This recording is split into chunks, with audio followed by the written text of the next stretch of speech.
Bom dia, graça e paz, que o amor do Senhor Jesus habite em cada coração, em cada vida. Me chamo Fátima Tavares, sou de João Preto, Pernambuco, e durante essa semana estarei junto com as irmãs para estudarmos mais uma lição. Hoje, pela graça do Senhor, vamos dar início à nossa lição, que tem como título Tesouros da Verdade, parte 3. Simbologia do ritual do santuário.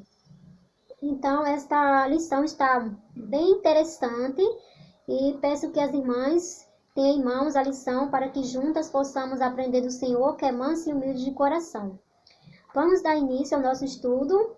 Vamos estudar a lição sábado 15 de julho de 2023. Um novo e vivo caminho. Lição 3.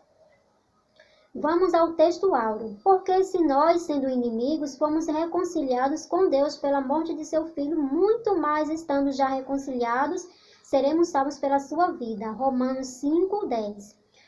Ou seja, irmãos, porque se nós, sendo inimigos, já fomos reconciliados, já nos reconciliamos com o Senhor, pela morte do seu Filho amado, o Senhor Jesus Cristo.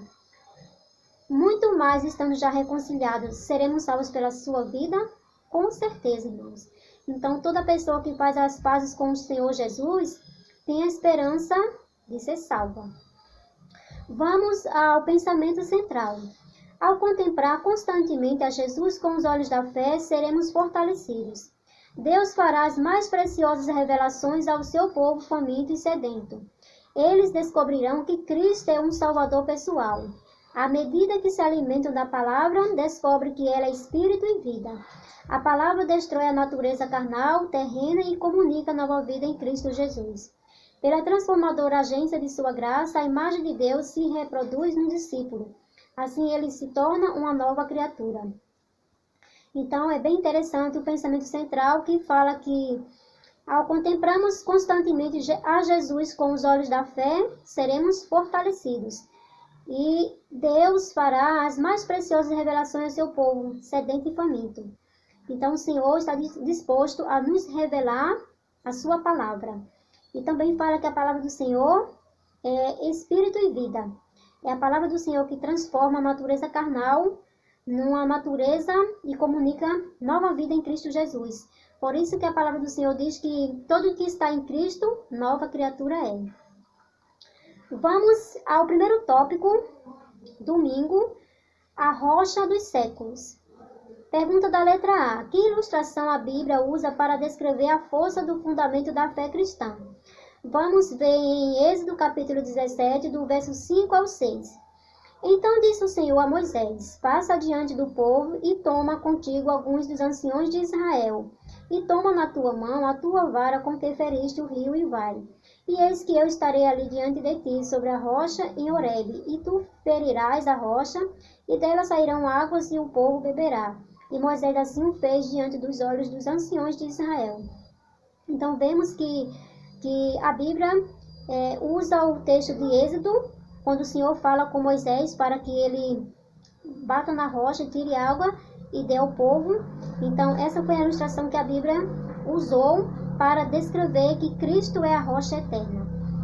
E também a gente vê no texto de Deuteronômio, capítulo 32, verso 4, Ele é a rocha cuja obra é perfeita, porque todos os seus caminhos juízos são. Deus é a verdade e não há nele injustiça, justo e reto é. Então vemos que Cristo é a rocha eterna e não pode ser colocado outro fundamento. Um pedacinho da nota que diz assim: aquela rocha simbolizava aquele que por sua morte faria com que correntes vivas de salvação fluíssem para todos os que têm sede. Então Cristo, aquela rocha simbolizava Cristo Jesus. Pergunta da letra B. Como e por que Jesus escolheu vir a este mundo? Lucas capítulo 2, verso do 9 ao 12, diz assim: E eis que um anjo do Senhor veio sobre eles, e a glória do Senhor os cercou de resplendor, e tiveram grande temor. E o anjo lhe disse: Não temais, porque eis que vos trago novas de grande alegria, que será para todo o povo. Pois na cidade de Davi vos nasceu hoje o Salvador, que é Cristo o Senhor. E isto vos será por sinal: achareis o menino envolto em panos e deitado numa manjedoura. Então, como e por que Jesus escolheu vir a este mundo? Ele como ele veio como uma criancinha indefesa e ele veio para nos salvar, para nos dar vida eterna. Então, o Senhor, ele quis vir a este mundo como uma criança indefesa. Ele poderia vir por outro meio, poderia vir pessoalmente, assim, sem ser uma criança. Mas ele escolheu esse método de vir como uma criança indefesa, passou pela infância, adolescência, se tornou uma pessoa adulta e não se achava pecado nele. Por quê?